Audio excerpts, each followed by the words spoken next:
In this tutorial, we're going to take a quick look at an online gaming platform for education. And the name of this is either Pagamo or Pagamo, depending on how you pronounce that. I've heard it both ways. But this is a wonderful website that makes it possible for teachers to involve their students in something kind of like an MMOG, a massively multiplayer online game. And it can be a lot of fun, and there are some definite educational possibilities that go along with this game. So let's get started learning about Pagamo. And one of the first things that I'm sure you'll notice when you start using Pagamo is that you'll see some Chinese language on the website. Chinese must be the first language of the people who make the website, because you do see this in several places. But if you don't speak Chinese, you still should be able to use Pagamo successfully with your students. So I'm just going to X out of that little pop-up and get back to Pagamo.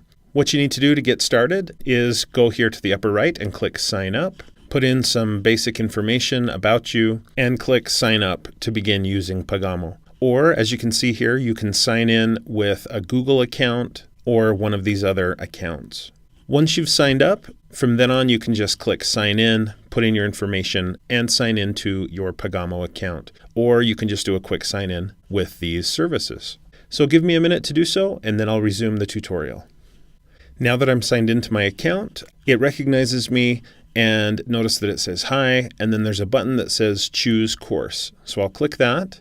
And there are several courses that appear, most of which are in Chinese. And I could click to select one of these courses. In this case, though, I'm not going to do that. Instead, I just clicked on the world symbol that was here in the upper right corner, and it turned red, and it brought me to this page. And this is the Pagamo game. I'm going to click here on Join Now. And it will take me to a screen where I have a decision to make. Am I using this as a teacher or as a student? So I'm going to pick Teacher and click Go. When I do, it takes me to this screen where I can either enter the game to see what the game is like for the students, or I can enter the teacher console. And first, I would like you to see what the game is like for the students. So I'm going to go in, click Enter Game, and it takes me to this screen where I get to select my character. Okay? So I could browse through these characters to pick one that matches my personality, perhaps. Well, this guy is not quite handsome enough, and he has gray hair, so this may not be a good match. But in the interest of time, I'll just choose this character. Now notice that each character has different qualities, different strengths, different weaknesses, and is from a different clan, or maybe has a different type to them. So some things to watch out for there. And then you can click Select. Are you sure you want to choose this character? You cannot change your decision afterwards. Yes, I'm sure. Now that I've chosen my character, I can put in my name. And if I want, I can also give my avatar a name. And then I have to click this checkbox that says I have read and agree with the privacy policy. And then click Start Pagaming. And it loads up Welcome to Pagamo, or Pagamo. Get yourself trained before you start pagaming. All right. Now, if you start this tutorial, it will teach you a little bit about it. So here I am in the game, and let's talk about this game. Probably the most similar game that I've played is Risk. In the game of Risk, you're trying to take over the world, one country, one state at a time, one territory at a time. And that is kind of the way Pagamo or Pagamo is. You start out with a little bit of land, and then you're trying to expand that territory. Notice what it says here. If you're a newcomer, you will not be attacked by others within some days. But if you attack another player's land, the protection will disappear. So as long as I don't attack other players, other real people that are playing this game, I won't be attacked either until this date. The lands with the black flags, in my case, are my territory. I can expand that territory by answering questions. So I clicked there, and I can now attack that land by clicking the attack button. A question pops up. I think I might know the answer to this one. I click Submit. I got it right. If I want, I can click to get an explanation in many cases of why the correct answer is correct or why the incorrect answer is incorrect. I'll just click Pass. The next thing that you need to know is that you can upgrade your lands. You can grow plants, flowers, build houses, things like that. If you want to, you can click on your avatar to change up your profile, to look at your stats and things like that, including rankings, statistics, things like that. And I'm just going to click this to go back to my territory, and I'll begin pagaming. All right. Looks like I get a daily bonus for signing in, and so I've received that. So now in the game, there's a couple of different things I could try to do. First of all, I can zoom in and out using the mouse scroll wheel, and I can choose to maybe attack some of this other territory. I'm going to hold off on that just for a minute. First, I would like to see if I can upgrade my territory. So I click on a particular piece of ground, and I can click Train. This will train the land. It does cost some energy. Okay. Please choose chapters or missions to continue. So in order to train this land, I need to answer some questions. And I can answer them based on chapters. And the chapters that I have access to are common knowledge chapters. Or I can access missions. Now these missions are assigned by the teacher. And so remember, I'm playing this right now as if I were a student. But if I put on my teacher hat, I could create missions for my students. And I used to be a Spanish teacher, so I think of a mission as being maybe learning a particular Spanish grammar skill or mastering a set of vocabulary words in Spanish, maybe the Spanish colors or the Spanish animals, something like that. But each of those could be a mission for my students to attempt to complete. For now, though, I'm just going to go to Common Knowledge, and I'll pick U.S. Government and Daily Science. Click Go. And so now let's see if I can train. If I click Train, I get a question from one of those two common knowledge areas. So which of these countries borders the United States? That's my question. Notice that I am being timed on this, so time is of the essence. And I'm not familiar with Brazil, but I'm going to say Canada. Click Submit. I got it right. And I am now upgrading this land. Okay, I've trained that land and upgraded it. So next, I'd like to try taking over another plot of ground. So this is some ground that belongs to another player. I can click on that and click Attack. It looks like that player is also under novice protection, so I can't actually attack them quite yet. And this one, I believe, is too far away. So I may not be able to attack quite yet. But eventually, I would be able to attack this other player and take over their territory if I can answer the questions that are presented to me. Okay, so that's a glimpse of what the student experience is like. Let's look now at how could we as teachers assign questions to our students, assign missions, basically. So what I need to do is switch my role from student view to teacher mode. So I just clicked switch role, chose teacher mode, and here I am in the teaching console in Pagamo or Pagamo. And I can just go down to the bottom of the screen here at the left side, and I can go to My Content Question Bank. Now, Pagamo does sell question banks. If you want, you can just purchase questions that are pre-made for your subject area. Now, when I taught Spanish, I purchased a couple of things now and then, but for the most part, I liked to make them myself. I know that not all teachers like to do that, but I was happy to build my own questions and things like that. So let's look at how I could do that. Here in my question bank, I can just click Create Question Bank, and I'm just going to call this Colors. Click Add Question Bank, and I can start uploading questions, is what they call it. But really, you're not really uploading questions, you are creating them. So here is multiple choice. I can just click there, and then I can type in my first question. And I'll just do this in an abbreviated way. So I went in there and I just typed red in Spanish. Here I'll put the correct answer, rojo. Notice that I'm randomizing the order, so it doesn't matter if I always put the right answer first or second or third or fourth. It doesn't matter. It'll just be randomized. I'll put in a few other options, and I need to mark the correct answer. It is possible to have more than one correct answer, so that's nice, but I'll just stick with A, rojo, as the correct answer. If I want to, I can put an explanation underneath of why rojo is the correct answer. In this case, it's kind of self-explanatory. It's just vocabulary.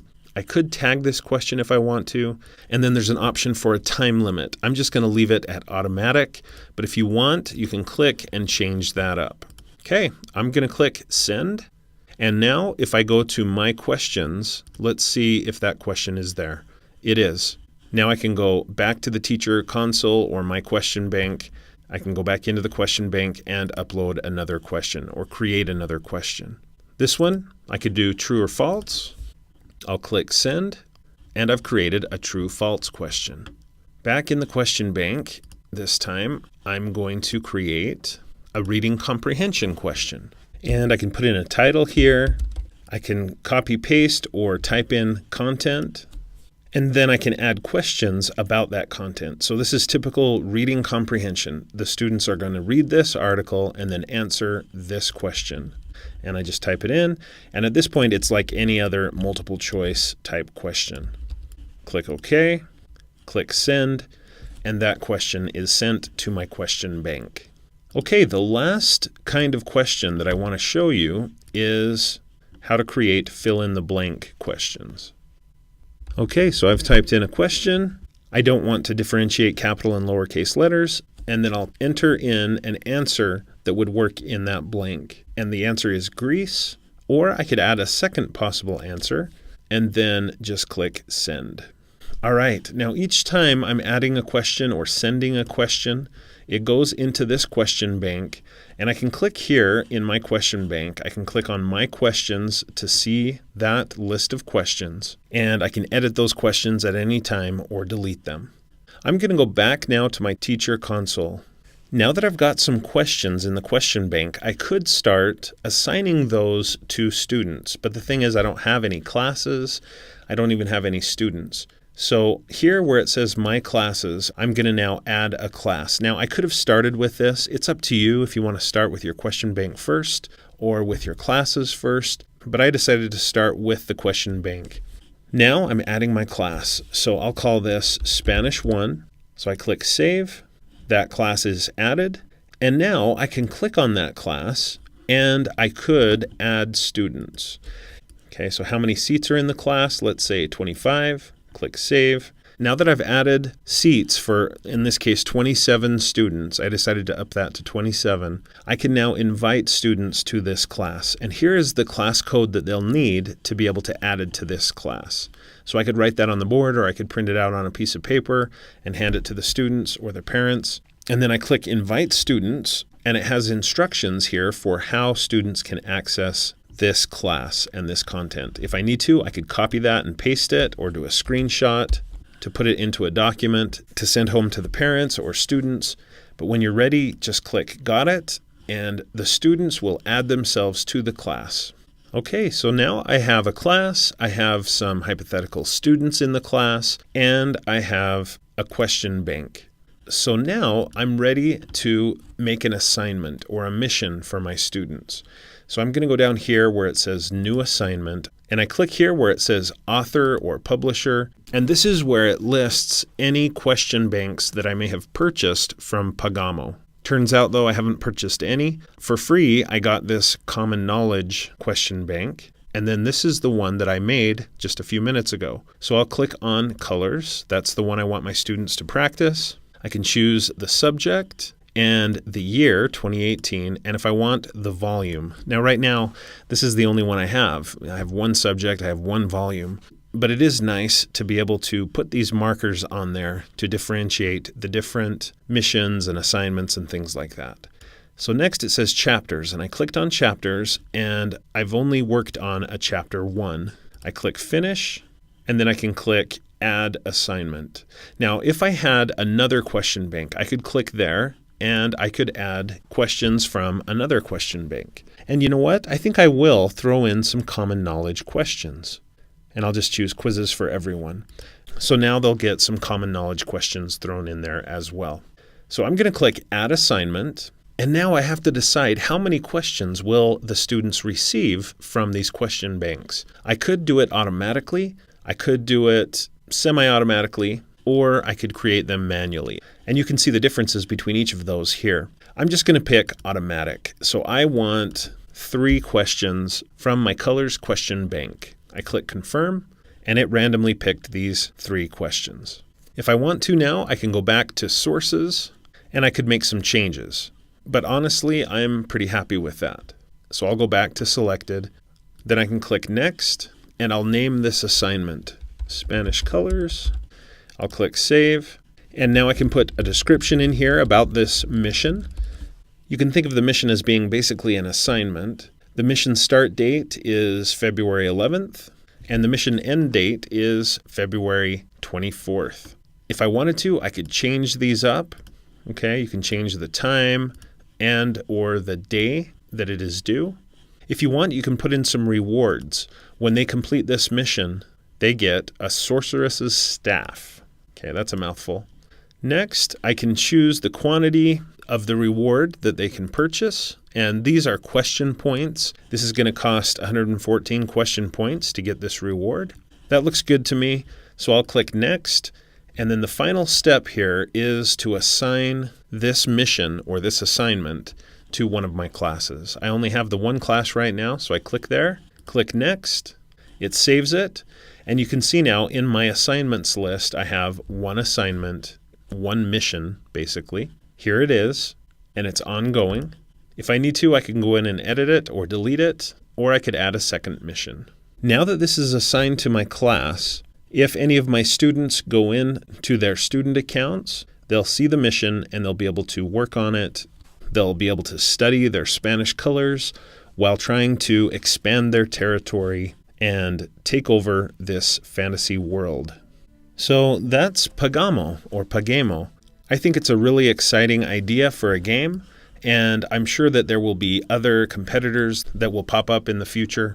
If you are aware of any other educational MMOGs, massively multiplayer online games, that may be similar to this or better than this, please share them with me. I'd be interested to learn more about them.